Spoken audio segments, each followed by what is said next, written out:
Autumn Beckman here. Welcome to my channel, or welcome back to my channel. My channel is all about luxury on a budget. So if you're into that sort of thing, go ahead and subscribe if you haven't done that already. Click the bell notification icon to be notified when I post new videos, and like all the videos that you enjoy. Today I have for you these two pieces. I unboxed them in my previous video. These are the inserts to the Felicie handbag from Louis Vuitton. And I want to start by talking about some authenticity issues, not issues, but just talking about authenticity with these and how I have tried to authenticate the items myself, because I bought these pre-loved. And then we'll go into what fits in them and what these fit in, so you can have a few ideas for different uses for these, and whether or not it might be worth it for you to pick up some inserts. Because a lot of people love to have just these inserts and not the Felicie bag because it's really tiny. It's super cute, but it's very small, and I've heard that several people complain that it's too small and that with just these inserts in, there's not room for much else in that bag. And a lot of people buy the bag and then sell the inserts because they take up so much room in that particular bag. But they take up hardly any room in a lot of other bags, as I will show you. So let's start with authenticity and why I would even be concerned about that. These I purchased on Tradesy from a seller there, and she was selling these as a set. A lot of people, when they're selling them, and a lot of companies like The RealReal and Fashionphile, they will break up the set and sell each piece individually. Pretty standard ballpark price for these. The pouch is usually sold at a higher price point than the card holder. The pouch is usually around $300 or so. The card holder is usually $225, $250, maybe even $300. It depends on what it is. And the Felicie and the Felicie pouches come in lots of different prints. I think they come in all three canvases. I think that's right. The monogram, the damier ben, and the damier azur, they also come in epi in different colors. They come in empreinte like these in different colors. And there have been some special editions, like there's a leopard one, which is gorgeous. And that one is probably going to be the most expensive if you can even find it, because I think it was a limited release and it's kind of sought after. A lot of people want it, so supply and demand. Let me give you measurements on these real quick before I talk about authenticity. This measures 7.5 inches across, and both pouches are the same size. So I'll just measure one, and it's 3 3/4 inches that way. Both pouches are flat, so it's not really worth measuring the thickness of them. They do bulk up a little bit when you start to put things in them. This one especially, it can expand quite a bit, so it depends on what you put in it.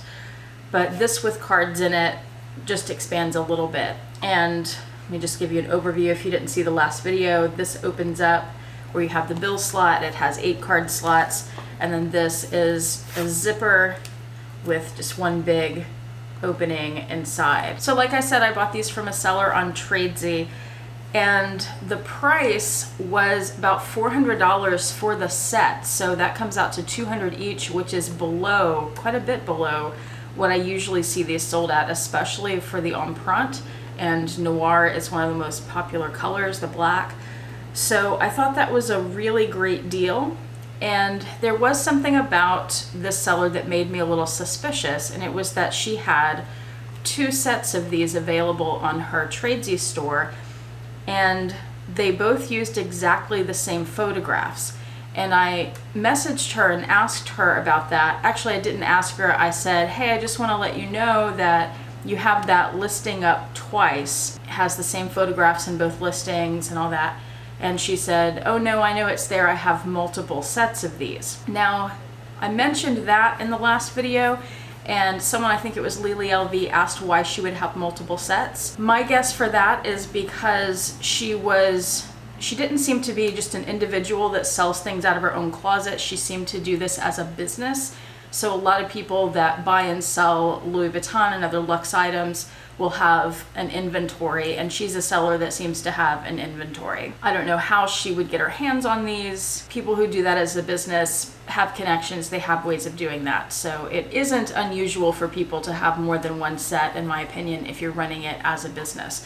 She did list them as brand new, and they certainly were. They didn't have any signs of use at all. But the fact that she had more than one set and used the same photos did make me a little suspicious. And as somebody who has sold things online before, I can understand why she'd use the same photos. I mean, if they're the same item and they're both exactly brand new and they look identical, then it does save you time to use the same photos. When it comes to the luxe world though, it's good to take photos of the actual item you're selling and not just another item like it. So personally, I don't think that's the best business practice. And I will, by the way, I will link this seller below in the description box if you want to go check out other items they have. So before I purchased this, since I had that little bit of a suspicion about it, I looked at the seller's other items, I looked at reviews, I looked at how many items they've sold. They had been on Tradesy for a while, they had a lot of sales, the reviews were good. So that made me feel better about it. And it was a hard price to pass up, but it didn't seem like a too good to be true kind of price. So I went ahead and got these, and I thought, well, if I get them and they don't seem like they're authentic, I can return them under the Tradesy return policy. So I got them, and I've never seen these pouches in person or touched them in person. So the way that I tried to figure out whether they were authentic is I went to the Louis Vuitton website, I looked at photos of the items there. I also looked at Preloved resellers like Fashionphile and The RealReal, and I looked at photographs of these items and compared them. And I want to talk specifically, well, I looked at both of them, of course. This one is pretty simple. It's one piece of leather that's folded over. It's glazed on the top. I went through some of this in the previous video, and I'll link that below too. Has the 8 card slots, and you see that the card slots, they have the slit, and then at the end of each slit they have a little circle. There are these little circles there and the slots, and then of course where it says Louis Vuitton Paris. So I compared the font on these. The font on this one is inside. It's printed right there. The fonts look good. So one of the other things I did was use this piece in particular. There were a few things about this that I could check compared to other pieces, photographs of other pieces, and try to see if it was authentic. The first thing I did was check measurements, and the measurements lined up. Another thing I did was I looked at the print, how many LVs were across, where the pattern was cut off at the top and the bottom and on the sides, to see if the pattern lined up. I also looked at the zipper. I also compared, I have my Sarah wallet here, and I compared the zipper on this pouch to the zipper on my Sarah wallet on the coin slot, and they look identical. So there are the two zippers together. They look the same. The zipper pull, this is something that I found out while I was comparing this to other items, is that there seem to be two versions of this pouch where they have different pull tabs. One of them is like this, which is a very thin leather. I'll try to get it at the right angle so you can see quite how thin it is. There you go, you see how thin that is. It's thin and it's a long tab. So I was looking at, some of the pictures had the tabs laying across the top of the zipper like that. So I looked at the pattern and where the pull tab stopped on the pattern, which is almost halfway down the pouch. And I found items that looked just like this one. There is a second one though that has a shorter tab with thicker leather. So just be aware of that if you're looking at these pre-loved. And I don't know which is an older model and which is a newer model. I would think this one is a newer model because I got it brand new, but I don't know that. I also looked for date codes and couldn't find them, and I mentioned in the last video I found some people talking about that on Purse Forum, and they said they didn't have date codes in their authentic pieces, so there aren't date codes. And some of you have told me the same thing, that you have the inserts and they don't have date codes. So these are some of the few Louis Vuitton pieces that do not have date codes inside. I also found a video on YouTube of someone unboxing Felicie inserts that were replicas, and they knew they were replicas. They purchased them from somebody who does replicas. There were some pretty obvious differences in that replica. That doesn't mean that there aren't replicas out there that look just like these, but all of that put together, all of that information put together, left me with the impression that these are authentic. I still can't be 100% sure, but I feel like I'm about 98% sure. If you see something that's off about them, let me know. But in the last video, people were saying they look good to them too, people who have these. So people always ask me, you know, how, when you buy Preloved, how do you know if it's authentic? That's a process that I went through with these. So I'm telling you that to educate you on these pieces a little more, like I had to educate myself on them, and then also to show you that process, maybe help you out and give you some ideas for things that you can do if you are looking at a Preloved piece that you're not quite sure about. All right, let's look at what fits in these. This is gonna be a much longer video than I had anticipated. I wanna start with the card case here, and I'm just gonna go ahead and put some cards in here. Louis Vuitton card slots like this do tend to be pretty tight, so just be aware of that. All right, so that's what it looks like full. This is the only thing that I don't like about this card case. I mentioned in the first video that I really bought this set for this piece because I'd wanted it for a while, but it was such a good deal that I went ahead and got both of them. And I was thinking about selling this one, and I could get, you know, half my money back or more and end up paying $200 or less for this pouch. But I tell you what, I have been using this a lot more than I've been using this, which has really surprised me. I have fallen in love with this piece, definitely not selling it. It is so handy, and that's why I have all these handbags back here to show you how I've been using it. It is such a useful piece. This one in particular, especially since it's cheaper than the other one, totally worth it. We'll get to that in a minute. But it holds 8 cards, that's what it looks like, and what I don't like is that you can see all the cards, because I just don't think it's very pretty to have a bunch of different colored cards like that. I'd rather it had a flap or something, but it does serve a good purpose, and it comes in handy, and it's easily accessible.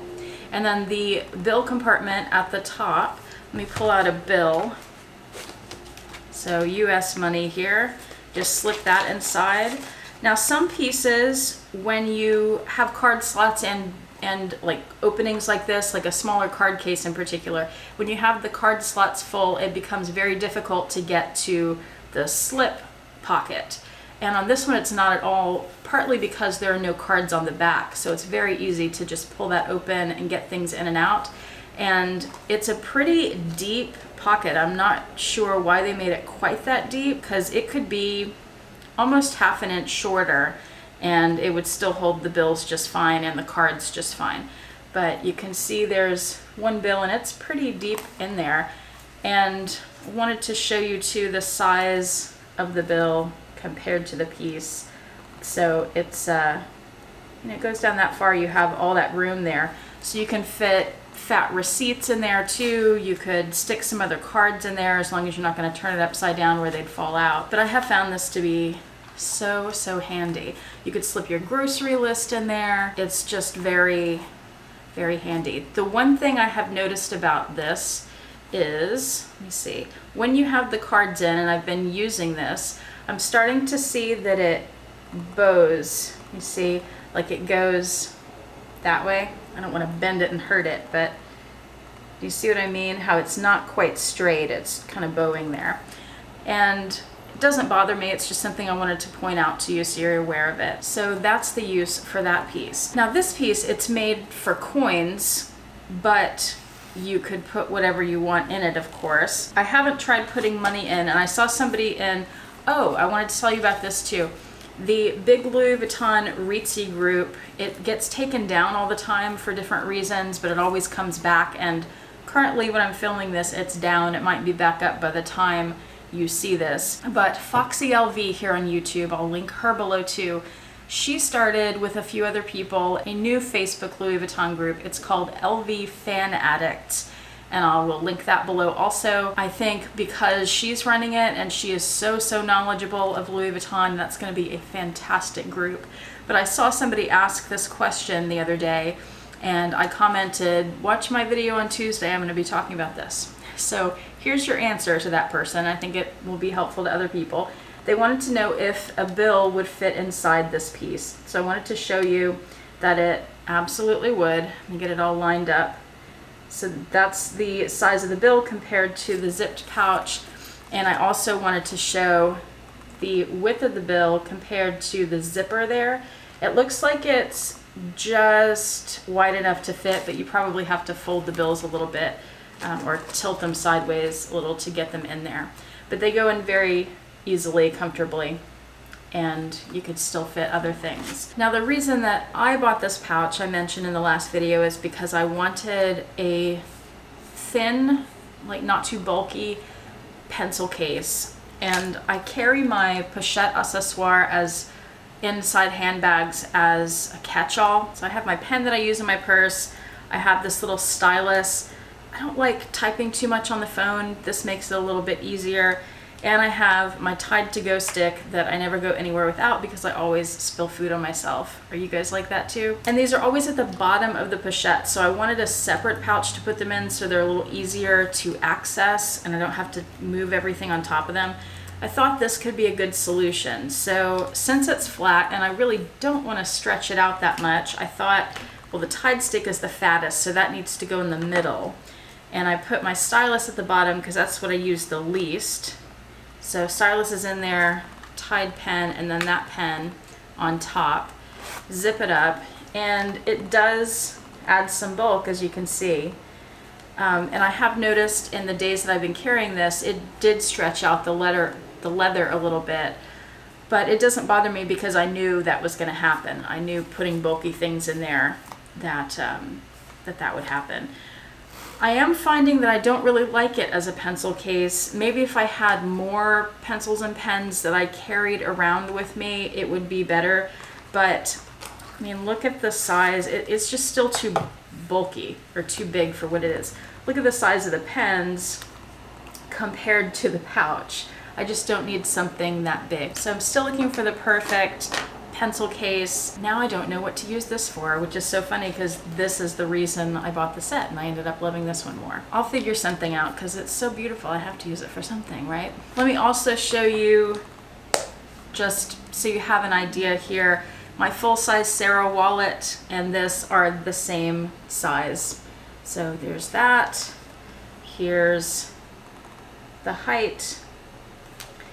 Here's the top of them. They're the same dimensions. It's just the Sarah wallet, of course, is much thicker. So that just gives you a little idea of the scale of these pouches. I don't know what to use this for, like I just said. So if you have ideas, if you have this pouch and you use it for something, or you're thinking about getting it and you have ideas for what you want to use it for, what would you use this for? Let us know in the comments section below. I'm sure there are millions of uses for it, right? But I could use some ideas and maybe other people could too. So just leave that in the comment section for us if you wouldn't mind. Now let me show you these two items in a few bags that I have. In case you're thinking about getting these and you don't know whether they'd fit in something, I just want to show you what I have that they do or don't fit in. I think they will fit in everything I pulled out. So here's both of them, and I haven't tried any of this yet. Fits in my Eva clutch just fine, and there's still plenty of room left. The Eva, if you've ever thought about getting this, is much bigger than it looks. I mean, it's a tiny little bag, but it holds a lot more than you'd think it would. By the way, my full-size Sarah wallet, for example, fits in the Eva, no problem, and you still even have a little bit of room left to stick a few other things. Not a whole lot of room left, but you could. The pochette accessoire, a lot of people carry these as handbags now. You can attach a crossbody strap, make it a crossbody bag. Will these fit in this? Let's see. Easy peasy. There they are, lots of room left. Now that's the old model pouch. Will they fit in the new model? Let's see. Gotta unzip it first. New model. Yep, they fit just fine. Still lots of room. A lot of people take the pouch out of the Neverfull and use that as a little clutch. Will these fit in the Neverfull pouch? Let's find out. It's a little bit tight getting them through the zipper, but they definitely fit. That would be a great solution to have a little wallet in there. You could also just use a smaller card case and have your essentials with you, and it zips up just fine. That zipper is always a little wonky when you put stuff in because it's a flat pouch, but yeah. That does fit. And what I was going to say about these is the great thing, the thing that I love and just either didn't realize or hadn't thought about when I bought these, especially this card case, like I said, I didn't think I'd really want it. If you need a card case for a small bag, even though the smaller ones that are half this size, they can sometimes get bulky. They can get a little fat and bulky. Having this one that's stretched out holds more cards than those smaller ones. Plus you have the bills that you don't have to fold. It fits in just about everything, and it's the perfect little card case, mini compact wallet sort of thing for smaller bags when you need to save space. Here's this Coach bag. I forget the name of this, the Alexa, that's it. You can still buy this from Coach, and it has this pocket on the back where I keep my cell phone, but that would fit just fine in there, really easy. And of course it would fit on the inside, and this bag of course is very similar to the Louis Vuitton Favorite. There's a ton of room left in there. This is my Chanel inspired bag by San Mario. So if you have a Chanel inspired bag or a Chanel bag, this fits perfectly in that front pocket that I have never known what to do with until now. And now I have my wallet up front, and well, it's stuffed right now, but I have all that room to carry other things. So I don't have to have a wallet or card case taking up any space in there at all. That is huge. And will it fit in the Neverfull? Gee, you think? What I wanted to show you about the Neverfull though is that big pocket in the back. I've seen a lot of people on YouTube talk about using that pocket to put their wallet in. And let me put my Sarah wallet, find it under a pile of bags on my desk first. I'm gonna put my Sarah wallet in that big pocket in the back. And actually, that doesn't really fit. It has to stand up. I thought I'd be able to get that to lay down, but it won't do it. Let's see if I can get this in there. Of course I can get it standing up like that. See if I can lay it down. Yeah, that lays down no problem. So it's in there. And that way you can have a wallet in there that's not bulky, that you can have zipped up in that pocket. So for those people that are worried about the Neverfull not having a zipper and your wallet possibly being vulnerable to someone reaching in your bag, well, now you've got your wallet zipped up securely and it's not bulky, so you still have all that space in your bag left. Or if you are someone who likes to use one of these felt organizers in your Neverfull or your Speedy or whatever bag, let me slip this in. Well, let me show you first. A lot of these have this one big slip pocket on the organizer, and I never really know what to do that. Sometimes I put a notebook in there, but this would fit in there perfectly. There it is, right in the back, and then again you still have all that room, and it's more accessible than it is in the zipped pocket, but it's still secure. The chances of somebody finding it right there in that pocket are kind of slim. Plus, that would be the pocket that's right up against your body. If you have these and have any other ideas about them, please let us know. Love it when we help each other out in the comment section. That's all I have to show you for these two pieces. It was kind of a much longer video than I was expecting it to be. And that's it. Have a fantastic day. Bye.